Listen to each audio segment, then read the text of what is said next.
দক্ষিণ আফ্রিকার মাটিতে এবার গুরু দক্ষিণা দেওয়ার সুযোগ হবে ঋষাদের। পিএসএলে সফল, প্রশংসা কুড়িয়েছেন বিগ ব্যাশের মতো বড় টুর্নামেন্টেও। এবার দক্ষিণ আফ্রিকার মাটিতে নিজের সামর্থ্য দেখানোর সুযোগ হচ্ছে ঋষাদের। সানরাইজার্স ইস্টার্ন কেপে যোগ দিতে যাচ্ছেন বাংলাদেশের এই লেগ স্পিনার। সানরাইজার্স ইস্টার্ন কেপে যোগ দিলে বাংলাদেশের সাবেক প্রধান কোচ রাসেল ডমিঙ্গোর সঙ্গে আবারও কাজ করার সুযোগ পাবেন ঋষাদ। বর্তমানে দলটির ব্যাটিং কোচ হিসেবে দায়িত্ব পালন করছেন ডমিঙ্গো। এদিকে বিশ্ব ক্রিকেটে ধারাবাহিক পারফরম্যান্সের পুরস্কার হিসেবেই সাউথ আফ্রিকার মঞ্চে দেখা যেতে পারে ঋষাদকে।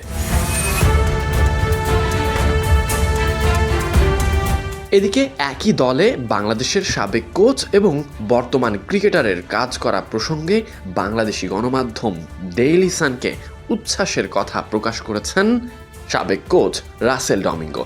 গুগলি আর লেগ স্পিনে ব্যাটারদের বিভ্রান্ত করার পর এবার নতুন ঠিকানা পেয়েছেন ঋষাদ হোসেন। বিশ্ব ফ্র্যাঞ্চাইজি ক্রিকেটে নিজের মূল্যটা যেন দিন দিন বেড়েই যাচ্ছে ঋষাদের।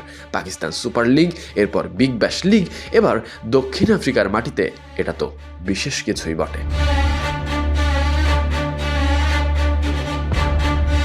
দক্ষিণ আফ্রিকার ফ্র্যাঞ্চাইজি লিগ SA20, আর সেখানে ইতিহাস গড়তে যাচ্ছেনই ঋষাদ।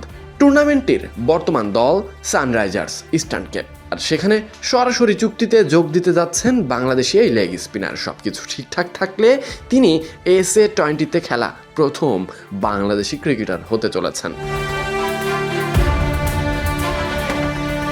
ঋষাদের জন্য এটি হবে বিদেশি ফ্র্যাঞ্চাইজি ক্রিকেটে তৃতীয় অধ্যায়। এর আগে পাকিস্তান সুপার লিগে, লাহোর কালান্দার্স এবং বিগ ব্যাশ লিগে হোবার্ট হেরিকেন্সের হয়ে দারুণ পারফরমেন্স করেছেন। বিশেষ করে গত আসরে বিগ ব্যাশে 11 ইনিংসে 15 উইকেট নিয়ে স্পিনারদের মধ্যে যৌথভাবে সর্বোচ্চ উইকেট শিকারী ছিলেন তিনি। এবার সাউথ আফ্রিকা লিগে কি করতে পারেন সেটাই যেন দেখার অপেক্ষা।